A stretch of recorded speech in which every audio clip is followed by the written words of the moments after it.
शाम साहब खुशामदीद सर। आप सफ़र में है लेकिन फ़ोन पर आपका साथ हमें दस्तयाब रहेगा प्रोग्राम में।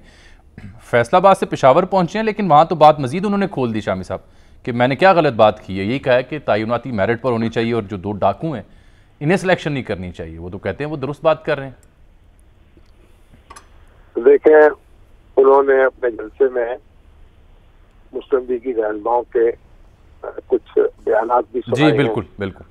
मरियम साहबा की तकरीर भी सुनाई है। और कि आप अगर एक दूसरे की गलतियों को मिसाल बनाते रहेंगे तो बात तो नहीं बनेगी ना।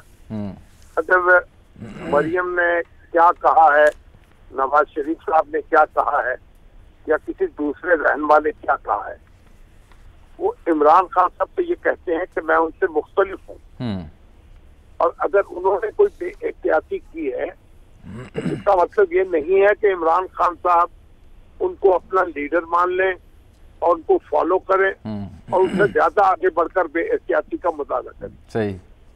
तो वो जो सनद ला रहे हैं कि भाई देखिए ये गैर मोहताज गुफ्तगू तो शरीफ साहब ने भी की है, मरियम नवाज ने भी की है, राना सनाउल्लाह ने भी की है, तो मैंने भी क्या हुआ।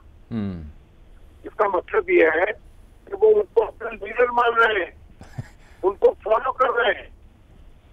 तो खान साहब ये कहते हैं कि मैं अपना रास्ता बना रहा हूँ, तो उनको फिर वेग नहीं देता कि वो बेएहतियाती का मुदारा करें, गैर मोहताज अल्फाज चुने और ऐसे अल्फाज चुने जिनमें कंफ्यूजन पैदा होती हो।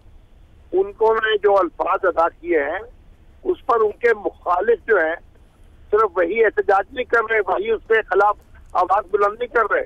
अफवाज पाकिस्तान के तर्जमान ने भी ये बात कही है कि फौज में गम और गुस्सा है उस बात पर।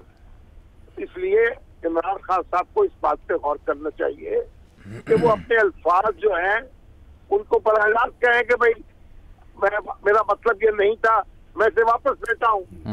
इसमें क्या मजाक है।